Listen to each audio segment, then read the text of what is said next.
ਸੱਚੇ ਪਾਤਸ਼ਾਹ ਜੀ ਦੀ ਪਾਵਨ ਪਵਿੱਤਰ ਹਜ਼ੂਰੀ ਦੇ ਅੰਦਰ ਜੁੜ ਬੈਠੀ ਗੁਰੂ ਪਿਆਰੀ ਗੁਰੂ ਸਵਾਰੀ ਸਾਧ ਸੰਗਤ ਜੀ, ਆਪ ਜੀ ਵਡਭਾਗੇ ਹੋ ਜੋ ਨਿਤਾ ਪ੍ਰਤੀ ਸਤਿਗੁਰਾਂ ਦੇ ਹਜ਼ੂਰ, ਸਤਿਗੁਰਾਂ ਦੇ ਚਰਨਾਂ ਕਮਲਾਂ ਪਾਸ ਜੋੜ करके अपने जीवन दी अपने दिन की शुरुआत करते। आसा जी की वार का कीर्तन आप जी ने हुणे सरवण किया है। समा है जो पावन हुक्म सतगुरां ने अज इस स्थान ते बख्शिश किया है, तिस दी विचार दा आरंभता तो पहला मनोबिरतियां नूं करिए कागर। साध संगत जी सारे आखो सतनाम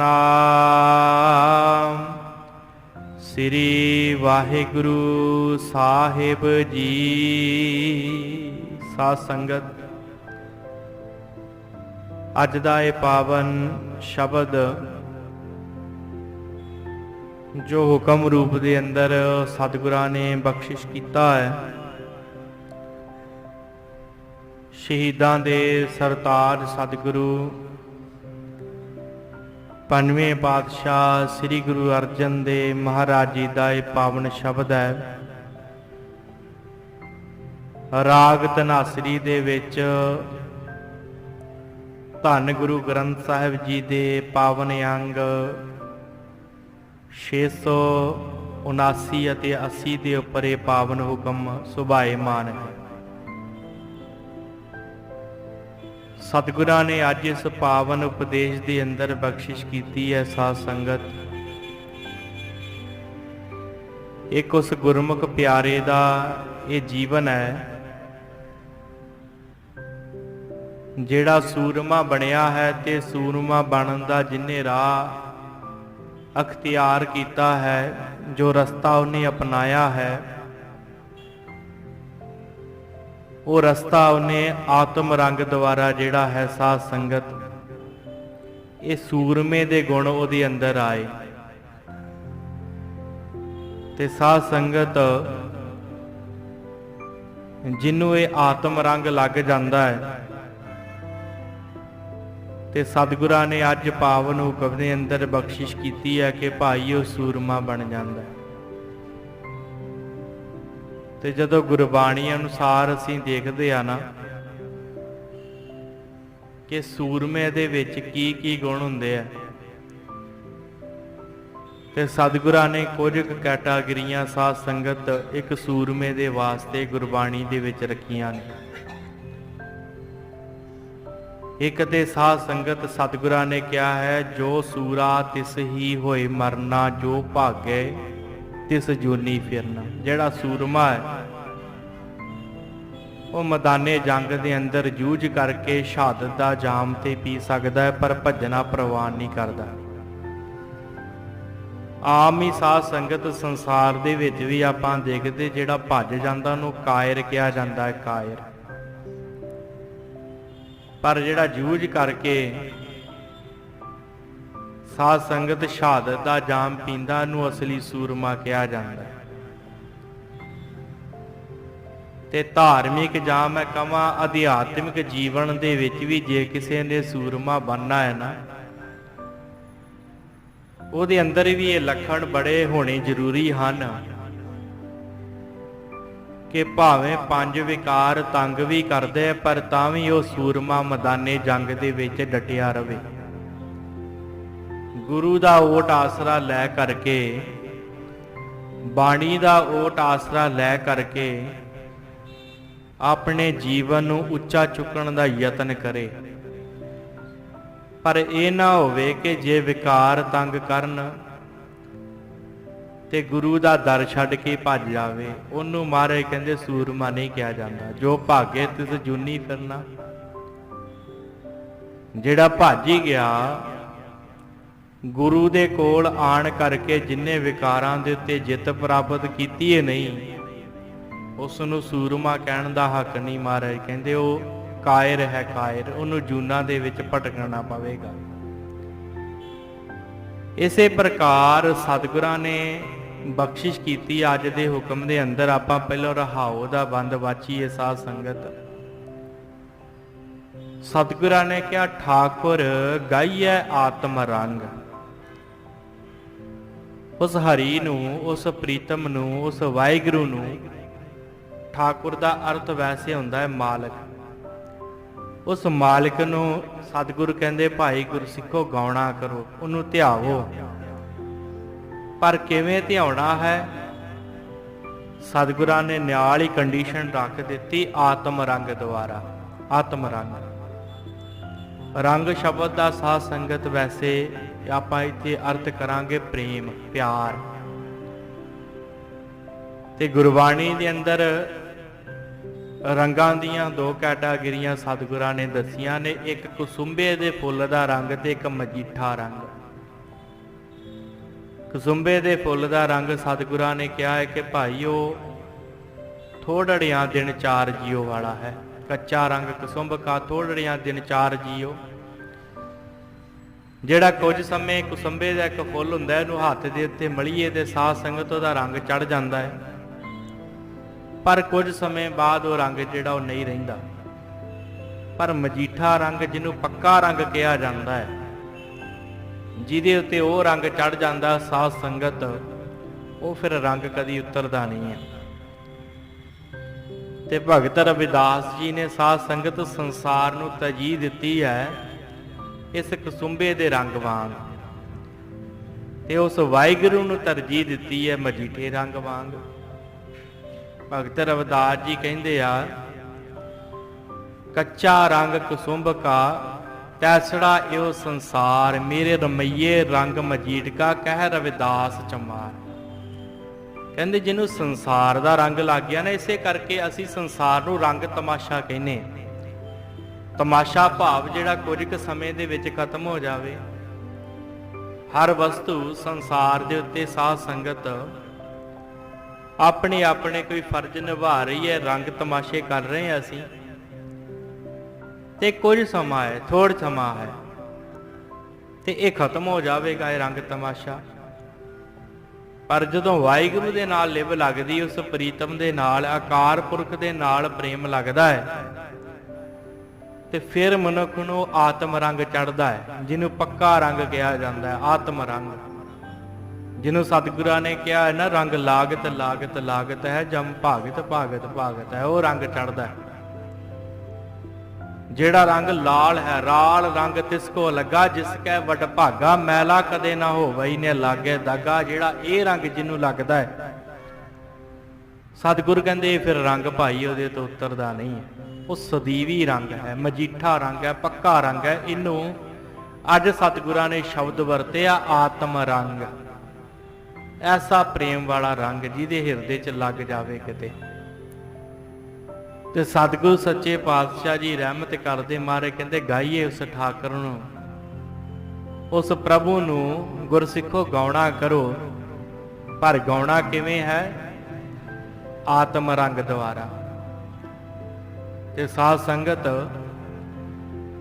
ਭਗਤ ਰਾਮਾਨੰਦ ਜੀ ਤੋਂ ਪੁੱਛੀਏ ਕਿ ਰਾਮਾਨੰਦ ਜੀ ਇਹ ਫਿਰ ਰੰਗ ਲੱਗਦਾ ਕਿੱਥੋਂ ਹੈ? ਕਿਤੇ ਬਾਹਰ ਜਾਣਾ ਪੈਂਦਾ? ਤੇ ਭਗਤ ਰਾਮਾਨੰਦ ਜੀ ਕਹਿੰਦੇ ਨਹੀਂ, ਬਾਹਰ ਨਹੀਂ ਜਾਣਾ ਪੈਂਦਾ।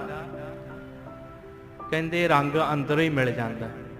ਕੱਤ ਜਾਈਏ ਰੇ ਘਰ ਲਾਗੋ ਰੰਗ, ਮੇਰਾ ਚਿੱਤ ਨਾ ਚਲੇ ਮਨ ਭਇਓ ਪੰਗ। ਕਹਿੰਦੇ ਫਿਰ ਮਨ ਜਿਹੜਾ ਨਾ ਪਿੰਗਲਾ ਹੋ ਜਾਂਦਾ ਹੈ, ਅੰਦਰ ਹੀ ਧਿਆਨ ਦਿੰਦਾ ਹੈ, ਬਾਹਰੋਂ ਨਹੀਂ ਲੱਭਦਾ ਫਿਰ ਉਸ ਰੰਗ ਨੂੰ। ਜਿਹੜਾ ਰੰਗ ਮਜੀਠਾ ਹੈ ਨਾ, ਇਸ ਘਰ ਦੇ ਅੰਦਰੋਂ ਲੱਗ ਜਾਂਦਾ ਹੈ, ਫਿਰ ਭਟਕਣਾ ਨਹੀਂ ਪੈਂਦਾ ਦੂਰ, ਕਿਤੇ ਬਾਹਰੋਂ ਉਹ ਰੰਗ ਲੱਭਣ ਵਾਸਤੇ ਨਹੀਂ ਜਾਣਾ ਪੈਂਦਾ। ਉਹ ਆਤਮਿਕ ਰੰਗ ਅੰਦਰੋਂ ਹੀ ਮਿਲ ਜਾਂਦਾ ਹੈ, ਉਹ ਪ੍ਰੇਮ ਵਾਲਾ ਰੰਗ, ਜਿਹਦੇ ਨਾਲ ਵਾਹਿਗੁਰੂ ਦੀ ਉਸ ਠਾਕੁਰ ਦੀ ਪ੍ਰਾਪਤੀ ਹੋਣੀ ਹੈ। ਸਤਿਗੁਰ ਕਹਿੰਦੇ ਭਾਈ ਗਾਓ ਉਹਨੂੰ, ਪਰ ਗਾਉਣਾ ਕਿਵੇਂ ਹੈ? ਪੂਰੇ ਪ੍ਰੇਮ ਦੇ ਵਿੱਚ ਭਿੱਜ ਕਰਕੇ। ਜਿਹੜਿਆਂ ਨੇ ਗਾਇਆ ਉਹਨਾਂ ਦੀ ਸਤਿਗੁਰੂ ਜੀ ਅਵਸਥਾ ਦੱਸਣਗੇ। ਸਤਿਗੁਰੂ ਕਹਿੰਦੇ ਭਾਈ ਸ਼ਰਨੀ ਪਾਵਨ ਨਾਮ ਧਿਆਵਨ, ਸਹਿਜ ਸਮਾਵਣ ਸੰਗ ਰਹਾਓ। ਪਹਿਲੀ ਗੱਲ ਉਹ ਸ਼ਰਨ 'ਚ ਪੈ ਜਾਂਦੇ ਆ। ਜਿਹੜੇ ਉਸ ਠਾਕੁਰ ਨੂੰ ਗਾਉਂਦੇ ਆ ਨਾ, ਤੇ ਸਤਿਗੁਰ ਕਹਿੰਦੇ ਉਹ ਆਤਮ ਰੰਗ ਜਿਹੜਾ ਚੜ੍ਹਦਾ ਹੈ, ਉਹਦੀ ਚੜ੍ਹਨ ਦੀ ਪਹਿਲੀ ਅਵਸਥਾ ਇਹ ਹੈ ਕਿ ਪਹਿਲੋਂ ਸ਼ਰਨ ਦੇ ਵਿੱਚ ਪੈਣਾ ਪਵੇਗਾ। ਸ਼ਰਨ ਦੇ ਵਿੱਚ, ਗੁਰੂ ਦੀ ਸ਼ਰਨ 'ਚ ਪੈਣਾ ਪਵੇਗਾ, ਗੁਰੂ ਦੇ ਕੋਲ ਆਉਣਾ ਪਏਗਾ, ਹੁਕਮ ਮੰਨਣਾ ਪਏਗਾ, ਫਿਰ ਉਹਦੀ ਸ਼ਰਨ 'ਚ ਪਾਵਾਂਗੇ।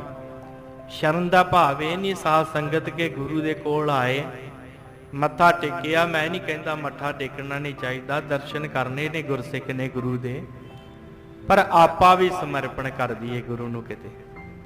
ਸਤਿਗੁਰ ਕਹਿੰਦੇ ਸ਼ਰਨ 'ਚ ਪੈ ਜਾ ਪਹਿਲਾਂ, ਸ਼ਰਨੀ ਪਾਵਨ, ਫਿਰ ਨਾਮ ਧਿਆਵਨ। ਫਿਰ ਨਾਮ ਧਿਆਉਂਦੇ ਹਨ ਉਹ ਰੱਬ ਦੇ ਪਿਆਰੇ, ਜਿਨ੍ਹਾਂ ਨੂੰ ਆਤਮ ਰੰਗ ਲੱਗਦਾ। ਸਤਿਗੁਰ ਕਹਿੰਦੇ ਜੇ ਆਤਮ ਰੰਗ ਦੀ ਤੂੰ ਪ੍ਰਾਪਤੀ ਕਰਨੀ ਚਾਹੁੰਦਾ ਹੈ, ਉਹ ਠਾਕੁਰ ਨੂੰ ਗਾਉਣਾ ਚਾਹੁੰਦਾ ਹੈ, ਸਭ ਤੋਂ ਪਹਿਲਾਂ ਸ਼ਰਨ 'ਚ ਪੈ ਜਾ, ਫਿਰ ਨਾਮ ਧਿਆ, ਤੇ ਫਿਰ ਕਾਹਲਾ ਨਾ ਪੈ। ਇਹ ਨਾ ਕਹਿ ਕੇ ਅੱਜ ਜਪਣਾ ਸ਼ੁਰੂ ਕਰ ਦਿੱਤਾ ਤੇ ਕੱਲ ਨੂੰ ਪ੍ਰਾਪਤੀ ਹੋ ਜੇ ਨਾ। ਸਤਿਗੁਰ ਕਹਿੰਦੇ ਸਹਿਜ ਸਮਾਵਣ ਸੰਗ, ਹੌਲੀ ਹੌਲੀ ਸਹਿਜ ਅਵਸਥਾ ਦੇ ਵਿੱਚ ਉਹਦੇ ਵਰਗਾ ਹੀ ਬਣ ਜਾਵੇਗਾ। ਸਹਿਜ ਸਮਾਵਣ ਸੰਗ, ਉਹਦਾ ਸੰਗ ਮਿਲ ਜੇਗਾ ਤੈਨੂੰ। ਸ਼ਰਨੀ ਪਾਵਨ ਨਾਮ ਧਿਆਵਨ, ਸਹਿਜ ਸਮਾਵਣ ਸੰਗ। ਸਤਿਗੁਰ ਕਹਿੰਦੇ ਇਸ ਪ੍ਰਕਾਰ ਤੈਨੂੰ ਇਹ ਆਤਮ ਰੰਗ ਚੜ ਜੇਗਾ ਗੁਰਸਿੱਖਾ, ਤੇ ਤੂੰ ਉਸ ਠਾਕੁਰ ਨੂੰ ਗਾਉਣਾ ਸ਼ੁਰੂ ਕਰ ਦੇਵੇਂਗਾ। ਸ਼ਰਨੀ ਪਾਵਨ ਨਾਮ ਧਿਆਵਨ ਸਹਿਜ ਸਮਾਵਣ ਸੰਗ, ਐਸੀ ਉਹਨਾਂ ਦੀ ਅਵਸਥਾ ਹੁੰਦੀ ਹੈ ਜਿਹੜੇ ਜਪਦੇ ਨੇ ਤੇ ਜਿਨ੍ਹਾਂ ਨੂੰ ਆਤਮ ਰੰਗ ਲੱਗਾ ਹੋਇਆ ਹੈ। ਤੇ ਸਤਿਗੁਰੂ ਜੀ ਬਖਸ਼ਿਸ਼ ਕਰਦੇ, ਮਹਾਰਾਜ ਅਰੰਭਤਾ ਤੇ ਕਹਿੰਦੇ ਭਾਈ ਇਸ ਸੰਸਾਰ ਦੇ ਵਿੱਚ ਸੂਰਮਾ ਹੈ ਕੌਣ? ਕੌਣ ਹੈ ਸੂਰਮਾ? ਤੇ ਮਹਾਰਾਜ ਕਹਿੰਦੇ ਜਾਕੋ ਹਰ ਰੰਗ ਲਾਗੋ ਇਸ ਜੁਗ ਮੈਂ, ਜਿਨ੍ਹਾਂ ਨੂੰ ਆਤਮ ਰੰਗ ਲੱਗਾ ਹੈ। ਜਿਹੜੇ ਭਟਕਦੇ ਨਹੀਂ, ਸੰਸਾਰ ਦੇ ਵਿੱਚੋਂ ਨਹੀਂ ਲੱਭਦੇ, ਆਪਣੇ ਅੰਦਰੋਂ ਲੱਭਣ ਦੀ ਕੋਸ਼ਿਸ਼ ਕਰਦੇ ਨੇ। ਮਹਾਰਾਜ ਕਹਿੰਦੇ ਭਾਈ ਜਾਕੋ ਹਰ ਰੰਗ ਲਾਗੋ ਇਸ ਜੁਗ ਮੈਂ, ਇਸ ਸੰਸਾਰ ਦੇ ਵਿੱਚ, ਇਸ ਜਗਤ ਦੇ ਵਿੱਚ ਸੋ ਕਹੀਅਤ ਹੈ ਸੂਰਾ। ਉਹਨੂੰ ਸੂਰਮਾ ਕਿਹਾ ਜਾਂਦਾ ਹੈ। ਕਿਹਨੂੰ? ਜਿਹੜਾ ਰਹਾਓ ਦੇ ਬੰਦ ਚ ਮਹਾਰਾਜ ਨੇ ਕਿਹਾ ਭਾਈ ਜਿਹੜੇ ਸ਼ਰਨ ਚ ਪੈ ਜਾਂਦੇ ਆ, ਜਿਹੜੇ ਨਾਮ ਧਿਆਉਂਦੇ ਤੇ ਸਹਿਜੇ ਸਹਿਜੇ ਉਹਦੇ ਵਿੱਚ ਸਮਾ ਜਾਂਦੇ ਆ, ਉਹੀ ਸਤਿਗੁਰੂ ਕਹਿੰਦੇ ਭਾਈ ਉਹ ਸੂਰਮੇ ਹਨ, ਉਹਨਾਂ ਨੂੰ ਸੂਰਮਾ ਕਿਹਾ ਜਾਂਦਾ ਹੈ। ਤੇ ਸਾਧ ਸੰਗਤ ਸੂਰਮਾ ਹਰ ਕੋਈ ਨਹੀਂ ਬਣ ਸਕਦਾ ਗੁਰਬਾਣੀ ਅਨੁਸਾਰ। ਇਹ ਗੁਰੂ ਰਹਿਮਤ ਕਰੇ ਤੇ ਸੂਰਮਿਆਂ ਵਾਲਾ ਜੀਵਨ ਮਿਲਦਾ ਹੈ। ਬੜੀ ਪਿਆਰੀ ਸਾਖੀ ਹੈ ਸਾਧ ਸੰਗਤ। ਇਹ ਗੁਰਸਿੱਖ ਨੇ ਆ ਕੇ ਕਿਹਾ ਕਿ ਧੰਨ ਗੁਰੂ ਅਰਜਨ ਦੇਵ ਪਾਤਸ਼ਾਹ ਕਿਰਪਾ ਕਰੋ, ਸਿੱਖੀ ਦੀ ਦਾਤ ਬਖਸ਼ਿਸ਼ ਕਰ ਦਿਓ। ਹੁਣ ਸਾਧ ਸੰਗਤ ਸਿੱਖ ਹੋਣਾ ਕਿਤੇ ਸੂਰਮਿਆਂ ਤੋਂ ਘੱਟ ਨਹੀਂ ਹੈ। ਅੰਮ੍ਰਿਤ ਵੇਲਾ ਸਾਂਭਣਾ, ਗੁਰੂ ਨੂੰ ਸਾਰੇ ਆਪਣੇ ਕੰਮਾਂ ਕਾਰਾਂ ਦੇ ਵੇਲੇ ਵੀ ਯਾਦ ਰੱਖਣਾ, ਹਮੇਸ਼ਾ ਗੁਰੂ ਨਾਲ ਜੁੜੇ ਰਹਿਣਾ, ਕਿਤੇ ਸੌਖਾ ਕੰਮ ਥੋੜੀ। ਮਹਾਰਾਜ ਕਿਰਪਾ ਕਰੋ ਸਿੱਖ ਬਣਾ ਲਓ ਆਪਣਾ। ਧੰਨ ਗੁਰੂ ਅਰਜਨ ਦੇਵ ਸੱਚੇ ਪਾਤਸ਼ਾਹ ਕਹਿੰਦੇ ਭਾਈ ਸਿੱਖੀ ਕੋਈ ਸੌਖੀ ਥੋੜੀ ਹੈ। ਸਤਿਗੁਰੂ ਕਿਰਪਾ ਕਰੋ ਸਿੱਖ ਬਣਨਾ ਹੈ, ਜਿਵੇਂ ਵੀ ਕਰਕੇ ਆਪ ਜੀ ਮੈਨੂੰ ਸਿੱਖ ਬਣਾ ਲਓ। ਸਤਿਗੁਰ ਕਹਿੰਦੇ ਚੱਲ ਠੀਕ ਹੈ, ਸਾਡਾ ਇੱਕ ਫਿਰ ਗੁਰਸਿੱਖਾ ਕੰਮ ਕਰ, ਤੈਨੂੰ ਸਿੱਖ ਬਣਾਵਾਂਗੇ ਆਪਣਾ। ਆ ਫਲਾਣੇ ਫਲਾਣੇ ਪਿੰਡ ਜਾ, ਤੇ ਆ ਸਾਡਾ ਇੱਕ ਖਾਤਾ ਹੈ, ਇੱਕ ਚਿੱਠੀ ਹੈ, ਸਾਡਾ ਉੱਥੇ ਸਿੱਖ ਰਹਿੰਦਾ ਹੈ, ਉਹਨੂੰ ਜਾ ਕਰਕੇ ਚਿੱਠੀ ਫੜਾ ਦੇ। ਤੇ ਸਾਧ ਸੰਗਤ ਉਹਨੇ ਸਿੱਖ ਨੇ, ਜੋ ਸਿੱਖ ਬਣਨ ਵਾਸਤੇ ਆਇਆ ਸੀ, ਉਹਨੇ ਉਹ ਚਿੱਠੀ ਲਈ ਹੈ, ਉਸ ਪਿੰਡ ਵੱਲ ਨੂੰ ਚਲਾ ਗਿਆ। ਸਾਧ ਸੰਗਤ ਜਾ ਕੇ ਉਹਦਾ ਦਰਵਾਜ਼ਾ ਖੜਕਾਇਆ, ਉਸ ਗੁਰਸਿੱਖ ਦਾ ਦਰਵਾਜ਼ਾ ਖੜਕਾਇਆ, ਉਹਨੇ ਦਰਵਾਜ਼ਾ ਖੋਲ੍ਹਿਆ ਹੈ। ਤੇ ਸਾਧ ਸੰਗਤ ਜਦੋਂ ਚਿੱਠੀ ਫੜਾਉਣ ਲੱਗਾ ਤੇ ਉਹ ਜਿਹੜਾ ਸਿੱਖ ਗਿਆ ਸੀ, ਉਹਨੇ ਕਿਹਾ ਮਹਾਰਾਜ ਨੇ ਮੈਨੂੰ ਨਾਲ ਇੱਕ ਬਚਨ ਹੋਰ ਕਿਹਾ ਸੀ ਕਿ ਇਹ ਜਿਹੜੀ ਚਿੱਠੀ ਹੈ ਉਦੋਂ ਤੇਰੇ ਹੱਥ ਵਿੱਚ ਦਵਾਂ ਜਦੋਂ ਤੂੰ 100 ਰੁਪਈਆ ਅੱਗੇ ਰੱਖਿਆ। ਇਸ ਚਿੱਠੀ ਦੀ ਭੇਟਾ 100 ਰੁਪਈਆ ਹੈ। ਤੇ ਸਾਧ ਸੰਗਤ ਉਹ ਜਿਹੜਾ ਸਿੱਖ ਸੀ ਬੜਾ ਗਰੀਬੜਾ ਜਿਹਾ ਸੀ, ਉਹਨੇ ਵੇਖਿਆ ਗੁਰੂ ਦੀ ਚਿੱਠੀ ਆਈ ਹੈ, ਨਮਸਕਾਰ ਕੀਤੀ, ਸਿੱਖ ਨੂੰ ਜਲ ਪਾਣੀ ਪੁੱਛਿਆ। ਫਿਰ ਉਹਨੇ ਘਰ ਦਾ ਕੁਝ ਕੁ ਸਮਾਨ ਜਿਹੜਾ ਸੀ ਉਹ ਤੋੜੇ ਦੇ ਵਿੱਚ ਪਾਇਆ ਤੇ ਉਹਨੂੰ ਵੇਚਣ ਵਾਸਤੇ ਲੈ ਗਿਆ। ਵੇਚ ਵੱਟ ਕੇ 100 ਰੁਪਈਆ ਉਹਨੇ ਜਿਹੜਾ ਸੀ ਇਕੱਠਾ ਕੀਤਾ, ਉਸ ਗੁਰਸਿੱਖ ਦੇ ਹੱਥ ਤੇ ਰੱਖਿਆ ਤੇ ਉਹਦੇ ਕੋਲੋਂ ਖੱਤ ਲਿਆ, ਉਹ ਚਿੱਠੀ ਲਈ। ਉਹ ਚਿੱਠੀ ਸਾਧ ਸੰਗਤ ਪੜ੍ਹੀ, ਉਹਦੇ ਵਿੱਚ ਲਿਖਿਆ ਸੀ ਕਿ ਭਾਈ ਗੁਰਸਿੱਖਾ ਅੰਮ੍ਰਿਤਸਰ ਸਾਹਿਬ ਵਿਖੇ ਸੇਵਾਵਾਂ ਚੱਲ ਰਹੀਆਂ ਹਨ, ਤੇ ਤੇਰੇ ਦਸਵੰਧ ਦੀ ਲੋੜ ਹੈ 500 ਰੁਪਈਆ। ਇਸ ਸਿੱਖ ਦੇ ਹੱਥ ਸਾਨੂੰ ਦਸਵੰਧ ਭੇਜ। ਗਰੀਬ ਸੀ ਸਿੱਖ ਸਾਧ ਸੰਗਤ, ਪਰ ਮੱਥੇ ਦੇ ਉੱਤੇ ਵੱਟ ਨਹੀਂ ਪਾਇਆ। ਉਹਨੇ ਕਿਹਾ ਮੇਰੇ ਗੁਰੂ ਦਾ ਹੁਕਮ ਹੈ ਤੇ ਮੰਨਾਂਗਾ ਵੀ ਜ਼ਰੂਰ। ਸੂਰਮੇ ਕੌਣ ਹੁੰਦੇ ਆ? ਤੇ ਸਾਧ ਸੰਗਤ ਉਹਨੇ ਕਿਹਾ ਚਲੋ ਕੋਈ ਜੁਗਾੜ ਕਰਦੇ ਆ, ਕਿਸੇ ਪ੍ਰਕਾਰ ਕੋਈ 500 ਰੁਪਇਆ ਕਿਤੋਂ ਮਿਲ ਜਾਵੇ ਤੇ ਚਲੋ ਮੈਂ ਸਤਿਗੁਰਾਂ ਦੇ ਵਾਸਤੇ ਦਸਵੰਧ ਭੇਜ ਦੇਵਾਂ। ਇੰਨੇ ਚਿਰ ਨੂੰ ਸਾਧ ਸੰਗਤ ਬਾਹਰੋਂ ਢੋਲ ਦੀ ਆਵਾਜ਼ ਸੁਣਦੀ ਹੈ। ਤੇ ਪੁਰਾਣੇ ਸਮਿਆਂ ਦੇ ਵਿੱਚ ਢੰਡੋਰਾ ਪਿੱਟਦੇ ਸਨ ਸਾਧ ਸੰਗਤ। ਕਿਸੇ ਨੂੰ ਕੋਈ ਫਰਮਾਨ ਸੁਣਾਉਣਾ ਹੋਵੇ ਢੋਲ ਖੜਕਾ ਕੇ ਦੱਸਦੇ ਸਨ। ਆਵਾਜ਼ ਆਈ ਹੈ ਢੋਲ ਖੜਕਾਉਣ ਵਾਲੇ ਦੀ, ਕਹਿੰਦਾ ਹੈ ਕਿ ਫਲਾਣੇ ਪਿੰਡ ਦੇ ਵਿੱਚ ਰਾਜੇ ਨੇ ਇਹ ਐਲਾਨ ਕੀਤਾ ਹੈ ਕਿ ਜਿਹੜਾ ਮਸਕੀਨੀਏ ਨਾਮ ਦਾ ਪਹਿਲਵਾਨ ਹੈ ਉਹਦੇ ਨਾਲ ਜਿਹੜਾ ਲੜੇਗਾ ਆਣ ਕਰਕੇ, ਜਿਹੜਾ ਉਹਦੀ ਕੰਡ ਲਵਾ ਦੇਵੇਗਾ ਉਹਨੂੰ 1000 ਰੁਪਇਆ ਨਾਮ ਮਿਲੇਗਾ, ਤੇ ਜਿਹੜਾ ਉਹਦੇ ਕੋਲੋਂ ਹਾਰ ਜਾਵੇਗਾ ਉਹਨੂੰ 500 ਰੁਪਇਆ ਨਾਮ ਮਿਲੇਗਾ। ਗੁਰਸਿੱਖ ਨੇ ਸੁਣਿਆ, ਉਹਨੇ ਕਿਹਾ ਧੰਨ ਗੁਰੂ ਅਰਜਨ ਦੇਵ ਸੱਚੇ ਪਾਤਸ਼ਾਹ, ਤੂੰ ਤੇ ਆਪ ਹੀ ਬਿੱਧ ਬਣਾ ਦਿੱਤੀ ਹੈ, ਆਪ ਹੀ ਤੂੰ ਬਿੱਧ ਬਣਾ ਦਿੱਤੀ। ਚਲੋ ਜੇ ਜਿੱਤਾਂਗਾ, ਨਹੀਂ ਹਾਰ ਕੇ 500 ਰੁਪਈਆ ਤੇ ਮਿਲੇਗਾ। ਤੇ ਸਾਧ ਸੰਗਤ ਗੁਰਸਿੱਖ ਨੂੰ ਘਰ ਬਿਠਾ ਕੇ ਉਸ ਸਿੱਖ ਨੂੰ ਜਿਹੜਾ ਚਿੱਠੀ ਲੈ ਕੇ ਆਇਆ ਸੀ, ਆਪ ਇਹ ਰੱਬ ਦਾ ਪਿਆਰਾ ਗੁਰੂ ਅਰਜਨ ਦੇਵ ਮਹਾਰਾਜ ਦਾ ਪਿਆਰਾ ਸਿੱਖ ਉਸ ਮਸਕੀਨੀਏ ਪਹਿਲਵਾਨ ਦੇ ਨਾਲ ਲੜਨ ਵਾਸਤੇ, ਕੁਸ਼ਤੀ ਲੜਨ ਵਾਸਤੇ ਘਰੋਂ ਚੱਲ ਪਿਆ।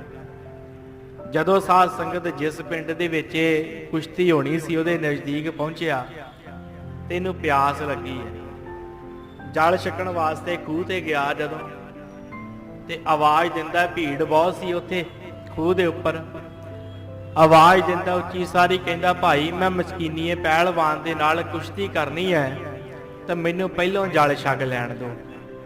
ਤੇ ਉੱਥੇ ਹੀ ਸਾਧ ਸੰਗਤ ਦੇ ਮਸਕੀਨੀਆ ਪਹਿਲਵਾਨ ਨਹਾ ਰਿਹਾ ਸੀ ਖੂਹ ਦੇ ਉੱਪਰ ਹੀ। ਤੇ ਹੱਸ ਕੇ ਮਸਕੀਨੀਆ ਪਹਿਲਵਾਨ ਕਹਿੰਦਾ ਤੂੰ ਦੇਖਿਆ ਹੈ ਕਿਵੇਂ ਦਾ ਹੈ ਮਸਕੀਨ? ਕਹਿੰਦਾ ਦੇਖਿਆ ਤੇ ਨਹੀਂ, ਪਰ ਮੈਨੂੰ ਬੜਾ ਜ਼ਰੂਰੀ ਹੈ, ਜੇ ਮੈਂ ਹਾਰ ਵੀ ਗਿਆ ਤੇ ਮੈਨੂੰ 500 ਰੁਪਇਆ ਮਿਲੇਗਾ। ਤੇ ਮਸਕੀਨੀਆ ਪਹਿਲਵਾਨ ਪੁੱਛਦਾ ਤੈਨੂੰ ਕੀ ਲੋੜ ਹੈ 500 ਰੁਪਏ ਦੀ? ਕਹਿੰਦਾ ਮੇਰੇ ਗੁਰੂ ਦਾ ਹੁਕਮ ਹੈ ਤੇ ਉਹਨਾਂ ਨੇ ਕਿਹਾ 500 ਰੁਪਇਆ ਚਾਹੀਦਾ, ਤੇ ਇਸ ਕਰਕੇ ਦਸਵੰਧ ਦੇ ਦੇਣ ਵਾਸਤੇ ਮੈਨੂੰ 500 ਦੀ ਬੜੀ ਜ਼ਰੂਰਤ ਹੈ। ਮੈਨੂੰ ਪਤਾ ਮੈਂ ਮਸਕੀਨੀਏ ਪਹਿਲਵਾਨ ਤੋਂ ਜਿੱਤ ਨਹੀਂ ਸਕਦਾ, ਪਰ ਇੰਨਾ ਵੀ ਮੈਨੂੰ ਪਤਾ ਕਿ ਜੇ ਹਾਰ ਗਿਆ ਤੇ 500 ਰੁਪਇਆ ਤੇ ਮਿਲੇਗਾ। ਮਸਕੀਨੀਆ ਬੜਾ ਪ੍ਰਭਾਵਿਤ ਹੋਇਆ। ਤੇ ਜਦੋਂ ਸਾਧ ਸੰਗਤ ਕੁਸ਼ਤੀ ਹੋਈ ਤੇ ਮਸਕੀਨੀਏ ਪਹਿਲਵਾਨ ਦੇ ਸਾਧ ਸੰਗਤ ਮਨ ਵਿੱਚ ਆਈ, ਉਹਨੇ ਆਪਣੇ ਆਪ ਨੂੰ 2 ਕੁਪਲਾਥੀਆਂ ਮਾਰੀਆਂ। ਉਸ ਤੋਂ ਬਾਅਦ ਆਪ ਹੀ ਢਹਿ ਗਿਆ ਤੇ ਸਾਧ ਸੰਗਤ 1000 ਰੁਪਇਆ ਨਾਮ ਇਸ ਗੁਰਸਿੱਖ ਨੂੰ ਮਿਲ ਗਿਆ। ਜਦੋਂ 1000 ਮਿਲਿਆ ਤੇ ਤੁਰਨ ਲੱਗਾ ਤੇ ਮਸਕੀਨੀਏ ਨੇ ਬਾਂਹ ਫੜ ਲਈ। ਕਹਿੰਦਾ ਭਾਈ ਸਿੱਖਾ ਤੂੰ ਚੱਲਿਆ ਹੈ, ਜਿਸ ਗੁਰੂ ਵਾਸਤੇ ਤੇਰਾ ਇੰਨਾ ਪਿਆਰ ਹੈ ਮੈਨੂੰ ਵੀ ਕਿਤੇ ਉਹਦੇ ਦਰਸ਼ਨ ਕਰਾ ਦੇ। ਤੇ ਸਾਧ ਸੰਗਤ ਗੁਰਸਿੱਖ ਨੂੰ ਲੈ ਕਰਕੇ, ਵਾਹਿਗੁਰੂ ਉਸ ਮਸਕੀਨੇ ਨੂੰ ਲੈ ਕਰਕੇ ਇਹ ਗੁਰਸਿੱਖ ਤੇ ਨਾਲ ਜਿਹੜਾ ਚਿੱਠੀ ਲੈ ਕੇ ਆਇਆ ਸੀ, ਤਿੰਨੇ ਜਾਣੇ ਸਾਧ ਸੰਗਤ ਗੁਰੂ ਅਰਜਨ ਦੇਵ ਮਹਾਰਾਜ ਦੇ ਕੋਲ ਪਹੁੰਚੇ। ਇੱਧਰ ਸਤਿਗੁਰੂ ਜੀ ਗੁਰਬਾਣੀ ਲਿਖਾ ਰਹੇ ਸੀ, ਸਾਡਾ ਇਤਿਹਾਸ ਕਹਿੰਦਾ ਹੈ। ਤੇ ਸਾਧ ਸੰਗਤ ਸਤਿਗੁਰੂ ਜੀ ਸੁਖਨੀ ਸਾਹਿਬ ਦੀ ਬਾਣੀ ਲਿਖਾ ਰਹੇ ਸਨ ਤੇ ਉੱਤੇ ਫਿਰ ਸ਼ਲੋਕ ਉਚਾਰਿਆ ਮਹਾਰਾਜ ਨੇ, ਸੁਖੀ ਬਸੈ ਮਸਕੀਨੀਆਂ ਆਪ ਨਿਵਾਰ ਤਲੇ, ਬੜੇ ਬੜੇ ਅਹੰਕਾਰੀਆ ਨਾਨਕ ਗਰਭ ਗਲੇ। ਜਿਨ੍ਹਾਂ ਦੇ ਅੰਦਰੋਂ ਹੰਕਾਰ ਖਤਮ ਹੋ ਜਾਂਦਾ, ਸੂਰਮੇ ਉਹੀ ਹੈ। ਇਹ ਨਹੀਂ ਕਿ ਭਾਵੇਂ ਉਹ ਢਹਿ ਵੀ ਜਾਂਦਾ ਪਰ ਫਿਰ ਵੀ ਸੂਰਮਿਆ, ਗੁਰੂ ਦੇ ਸਾਹਮਣੇ ਉਹ ਸੂਰਮਾ ਸੀ। ਤੇ ਇਸ ਘਰ ਦੇ ਵਿੱਚ ਸਾਧ ਸੰਗਤ ਇਹ ਮਤ ਸਮਝਣਾ ਕਿ ਜਿਹੜੇ ਜੰਗ ਦੇ ਵਿੱਚ ਸ਼ਹੀਦ ਹੋ ਕਰਕੇ, ਜਿਨ੍ਹਾਂ ਨੇ ਅੱਗੇ ਹੋ ਕਰਕੇ ਯੁੱਧ ਲੜਿਆ, ਉਹੀ ਸੂਰਮੇ ਸਨ। ਇਸ ਘਰ ਦੇ ਵਿੱਚ ਤੇ ਭਾਈ ਕਨਈਏ ਵਰਗੇ ਜਿਹੜੇ ਜਲ ਛਕਾਉਂਦੇ ਸਨ ਉਹ ਵੀ ਸੂਰਮੇ ਨੇ। ਕਿਉਂ? ਕਿਉਂਕਿ ਗੁਰੂ ਅਰਜਨ ਦੇਵ ਮਹਾਰਾਜ ਕਹਿੰਦੇ ਜਾ ਕੋ ਹਰ ਰੰਗ ਲਾਗੋ ਇਸ ਯੁੱਗ ਮੈਂ ਸੋ ਕਹੀਐ ਤੈ ਸੂਰਾ। ਉਹ ਸੂਰਮੇ ਹਨ ਜਿਨ੍ਹਾਂ ਨੂੰ ਹਰੀ ਦਾ ਰੰਗ ਲੱਗ ਗਿਆ, ਤੇ ਭਾਵੇਂ ਉਹ ਪਾਣੀ ਵਰਤਾ ਰਿਹਾ ਤੇ ਭਾਵੇਂ ਕਿਰਪਾਨ ਚੁੱਕ ਕੇ ਜੰਗ ਲੜ ਲਿਆ, ਉਹ ਗੁਰੂ ਦੇ ਦਰ ਦਾ ਸੂਰਮਾ ਹੀ ਹੈ। ਸਤਿਗੁਰੂ ਜੀ ਕਹਿੰਦੇ ਆਤਮ ਜਿਣੈ ਜਿੱਤ ਲਿਆ ਹੈ ਉਹਨੇ ਆਪਣੇ ਆਪ ਨੂੰ। ਕਿੰਨੇ? ਜਿਹੜਾ ਸੂਰਮਾ ਹੈ। ਸਗਲ ਵਸ ਤਾਂ ਕਹਿ, ਤੇ ਸਾਰੀ ਸ੍ਰਿਸ਼ਟੀ ਉਹਦੇ ਵਸ ਵਿੱਚ ਹੋ ਜਾਂਦੀ ਹੈ ਜਿਹੜਾ ਆਪਣੇ ਆਪ ਦੇ ਉੱਤੇ ਜਿੱਤ ਪ੍ਰਾਪਤ ਕਰ ਲੈਂਦਾ ਹੈ। ਸਾਰਾ ਸੰਸਾਰ ਉਹਦਾ, ਜਿਹੜਾ ਆਪ ਹੁਕਮ ਚ ਆ ਗਿਆ ਤੇ ਸਾਰਾ ਸੰਸਾਰ ਉਹਦੇ ਹੁਕਮ ਚ ਆ ਜਾਂਦਾ ਹੈ। ਸਤਿਗੁਰ ਕਹਿੰਦੇ ਸਗਲ ਵਸ ਤਾਂ ਕਹਿ, ਤੇ ਇਹ ਸਭ ਕੁਝ ਹੋਇਆ ਕਿਵੇਂ? ਉਹਨਾਂ ਦੀ ਆਪਣੀ ਪ੍ਰਾਪਤੀ ਸੀ। ਤੇ ਸਤਿਗੁਰੂ ਗੁਰੂ ਅਰਜਨ ਦੇਵ ਮਹਾਰਾਜ ਕਹਿੰਦੇ ਜਾ ਕਾ ਸਤਿਗੁਰੂ ਪੂਰਾ ਗੁਰਸਿੱਖੋ, ਉਹਨਾਂ ਦੀ ਆਪਣੀ ਪ੍ਰਾਪਤੀ ਨਹੀਂ। ਸਤਿਗੁਰੂ ਕਹਿੰਦੇ ਇਹ ਗੁਰੂ ਦੀ ਕਿਰਪਾ ਦੁਆਰਾ ਸਾਰਾ ਕੁਝ ਵਾਪਰਿਆ, ਪੂਰੇ ਗੁਰੂ ਦੀ ਕਿਰਪਾ ਦੁਆਰਾ। ਜਾ ਕਾ ਸਤਿਗੁਰ ਪੂਰਾ, ਜਿਨ੍ਹਾਂ ਦਾ ਸਤਿਗੁਰੂ ਪੂਰਾ ਹੈ, ਜਿਨ੍ਹਾਂ ਦੇ ਕੋਲ ਧੰਨ ਗੁਰੂ ਗ੍ਰੰਥ ਸਾਹਿਬ ਮਹਾਰਾਜ ਜੀ ਵਰਗਾ ਸਤਿਗੁਰੂ ਹੈ, ਜਿਨ੍ਹਾਂ ਦੇ ਕੋਲ ਗੁਰਬਾਣੀ ਹੈ, ਨਿਤਨੇਮ ਹੈ, ਜਿਨ੍ਹਾਂ ਦੇ ਕੋਲ ਸੁਖਮਨੀ ਹੈ, ਸਤਿਗੁਰੂ ਕਹਿੰਦੇ ਭਾਈ ਉਹੀ ਸੂਰਮੇ ਹਨ। ਉਹਨਾਂ ਨੇ ਆਪਣਾ ਆਪਾ ਜਿੱਤਿਆ ਹੈ ਤੇ ਉਹਨਾਂ ਦੇ ਵੱਸ ਸਗਲ ਸੰਸਾਰ ਹੈ। ਕਿਉਂ? ਕਿਉਂਕਿ ਉਹਨਾਂ ਦਾ ਪੂਰਾ ਗੁਰੂ ਹੈ ਠਾਕੁਰ ਗਾਈਆ ਆਤਮ ਰੰਗ।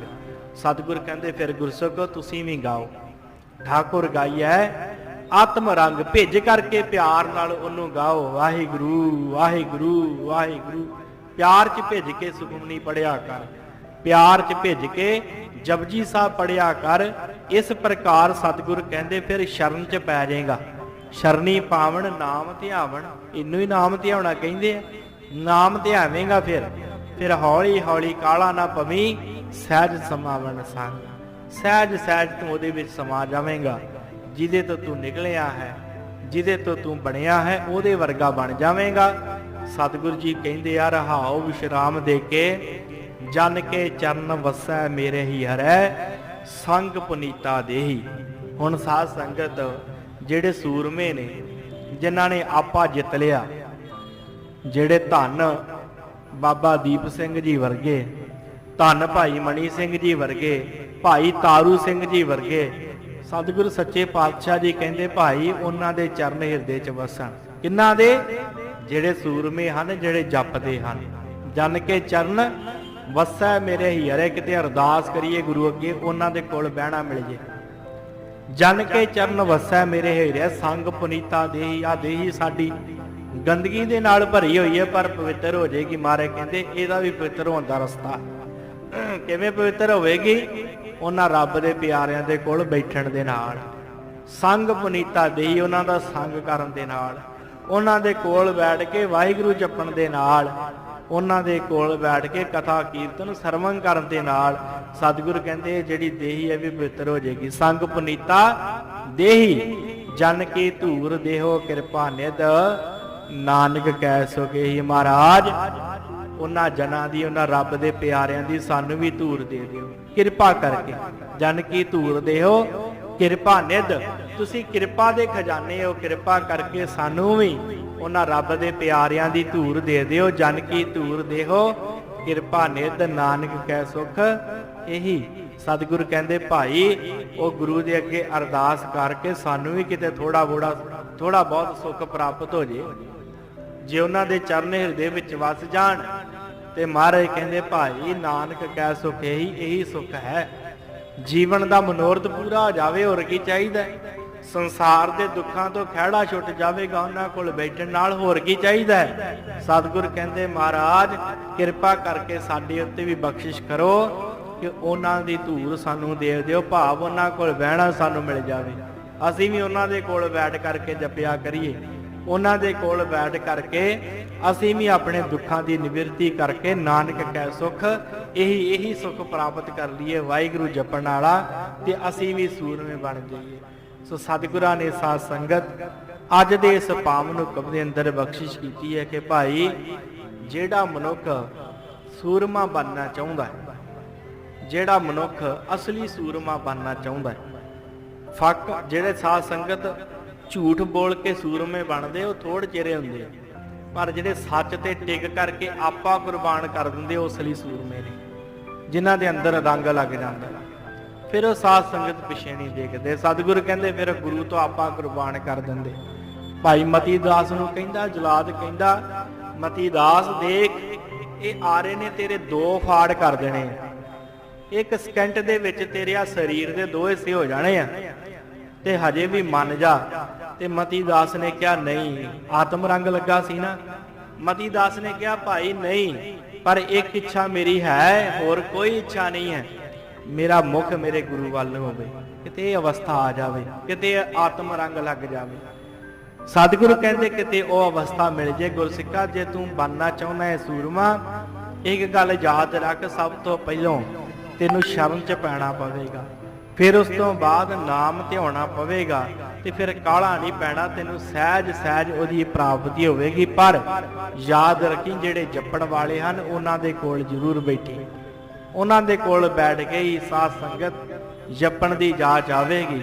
ਆਪਣੇ ਤੌਰ ਦੇ ਉੱਤੇ ਮਨੁੱਖ ਬੜਾ ਯਤਨ ਕਰਦਾ ਹੈ, ਪਰ ਜਦੋਂ ਕਿਸੇ ਰੱਬ ਦੇ ਪਿਆਰੇ ਦੀ ਸਾਧ ਸੰਗਤ ਮਿਲਦੀ ਹੈ, ਜਦੋਂ ਕਿਤੇ ਉਹਨਾਂ ਦੇ ਕੋਲ ਬੈਠੀਦਾ ਹੈ ਤੇ ਆਪਣੇ ਆਪ ਹੀ ਲਿਵ ਜੁੜ ਜਾਂਦੀ ਹੈ। ਉਸ ਵਾਹਿਗੁਰੂ ਵੱਲ ਸਾਧ ਸੰਗਤ ਧਿਆਨ ਹੁੰਦਾ ਹੈ, ਮਨੁੱਖ ਫਿਰ ਸੂਰਮਾ ਬਣ ਜਾਂਦਾ ਹੈ, ਸਦਾ ਹੀ ਉਸ ਪ੍ਰਭੂ ਨੂੰ ਚੇਤੇ ਰੱਖਦਾ ਹੈ। ਸੋ ਸਤਿਗੁਰੂ ਰਹਿਮਤ ਕਰਨ ਸਾਡੇ ਸਭਨਾਂ ਉੱਤੇ, ਨਾਮਦਾਨ ਗੁਰਸਿੱਖੀ ਜੀਵਨ ਸਭਨਾਂ ਨੂੰ ਬਖਸ਼ਿਸ਼ ਕਰਨ।